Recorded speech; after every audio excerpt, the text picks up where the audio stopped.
Selamat siang para netizen dimanapun kita berada. Salam inspirasi bagi kita semua. Gunakan kaos bertuliskan Korban Mulyono, masyarakat pesisir laut di Indonesia.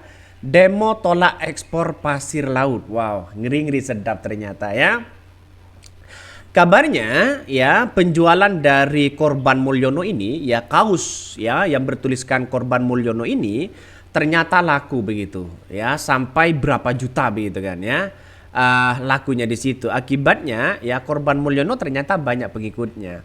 Inilah yang dilakukan oleh masyarakat ya pesisir laut Indonesia, demo tolak ekspor pasir di laut. Dan sekarang kita banyak ya bahwa kabarnya keran ekspor itu sudah mulai dibuka ya.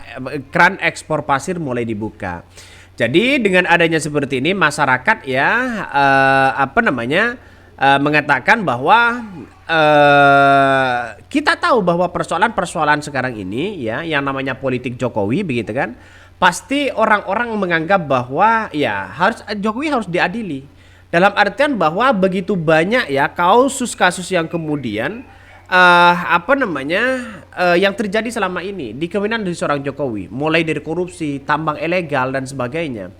Dan kemudian ada perlawanan dari masyarakat ya, mereka menggunakan pakai kaos bertuliskan Korban Mulyono di mana mereka menuntut masyarakat pesisir di situ begitu kan ya, demo tolak pasir di situ. Nah, inilah yang menjadi cikal bakal perlawanan-perlawanan terhadap seorang Jokowi ya.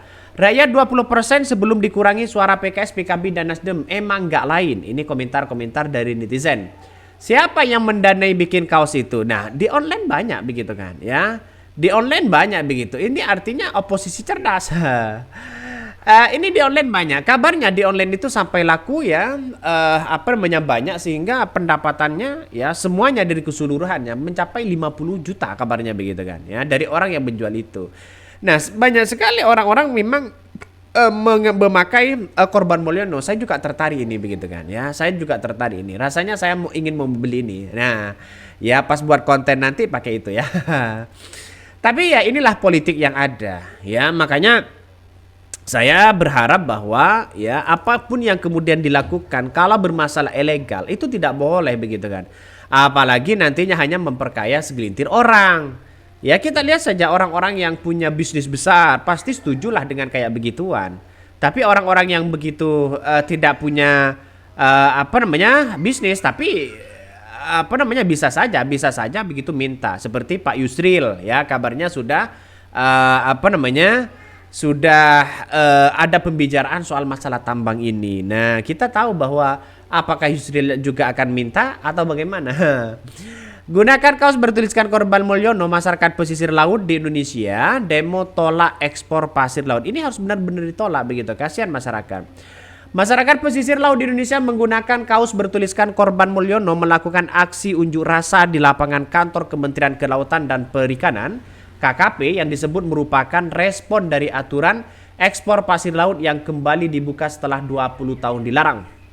Bahkan dalam unjuk rasa itu mereka menyampaikan berbagai pesan terhadap pemerintah terkait ya tambang sedimensi laut.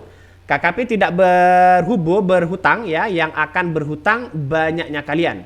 KKP tidak pernah berhutang kepada investor, tapi dia akan menjadikan ya ini jariah dosa dari seluruh yang dirampok oleh kawan-kawan, ujar Sekretaris Jenderal Koalisi Rakyat untuk Keadilan. Nah, inilah yang kemudian dituntut, jangan sampai pasir-pasir yang kemudian diekspor di situ begitu kan ya punya dampak negatif kepada para nelayan, kepada tempat pesisir begitu. Artinya apa? Artinya kalau diambil pesisirnya di laut di situ, maka kan airnya kan semakin meluas ya ke ke daratan. Makanya inilah yang kemudian dikritik habis-habisan oleh masyarakat itu dan didemo begitu kan. Selain itu, susah menganggap ya penambangan pasir laut merupakan bagian dari mencuri masa depan penduduk pesisir pantai. Sebab hal tersebut merusak kawasan lingkungan dan ekosistem laut yang merupakan sumber mata pencaharian para nelayan. KKP merampok masa depan kawan-kawan, anak-anak kalian, anak-anak turun kalian, bahkan sampai seluruh Indonesia akan merasakan dampaknya, tuturnya. Para demonstran juga membawa 17 karung yang merupakan sampel pasir laut ya, berdasarkan informasi yang didapatkan. Karung yang berisi pasir itu diambil dari berbagai wilayah partai di Indonesia berdampak penanganan pasir laut. Nah, ini kan ngeri-ngeri sedap begitu kan ya. Saya tidak membayangkan kalau negara kita begitu sedemikian kayanya sedemikian rupa begitu kan ya, kekayaannya sumber dayanya sangat luar biasa. Tapi kok tidak maju-maju negara kita? Ini bingung begitu kan. Apakah tambang ilegal terlalu banyak? Apakah korupsinya terlalu banyak di situ? Apakah para orang-orang yang bermain di situ, pembisnis-bisnis di situ bermain sehingga demokrasi mengalami seperti ini? Saya membayangkan bahwa di negara kita di tahun 2030 kalau tidak punya pemimpin yang tegas, saya kira tidak akan bisa begitu kan ya. Saya masih pesimis kok ya di kepemimpinan seorang Prabowo, walaupun Prabowo ini sudah berpengalaman banyak soal itu, tapi saya agak pesimis. Jangan-jangan ini akan melebihi dari seorang Jokowi begitu kan. Nah, inilah ya pesimis kita. Artinya apa? Artinya demokrasi kita ini bagaimana untuk bisa maju ya, terus kemudian ekonominya juga bisa maju, kan itu lebih baik begitu kan.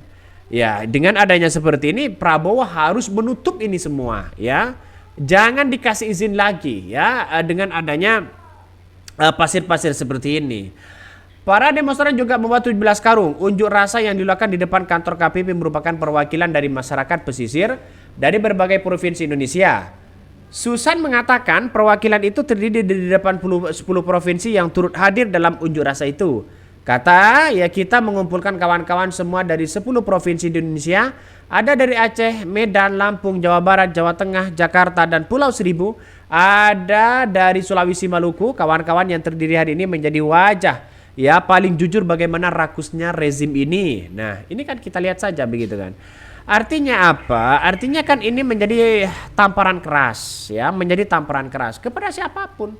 Ya, kepada pemerintah-pemerintah yang melakukan tindakan-tindakan yang menurut saya pribadi begitu kan ya, dengan teman-teman ya dianggap tidak pro terhadap rakyat, dalam artian bahwa ini punya dampak luar biasa kepada masyarakat dan itu dirasakan loh begitu. Nampaknya pemerintah kurang mendengarkan masalah aspirasi ini begitu kan ya. Saya kira di kepemimpinan seorang Prabowo ini harus benar-benar dituntaskan ya, biar kita tahu bahwa hal-hal kayak begitu tidak boleh begitu kan ya.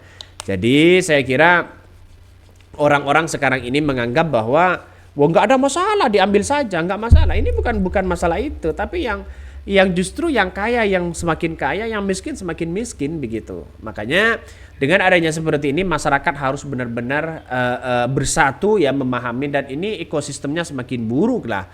Semakin buruk ya dengan adanya dampak-dampak yang kemudian mereka amati. Secara oksigen mereka akan buruk juga begitu ya. Oke, mungkin itu yang kami sampaikan. Tonton terus channel Hodari Podcast Rakyat ini. Jangan lupa di subscribe.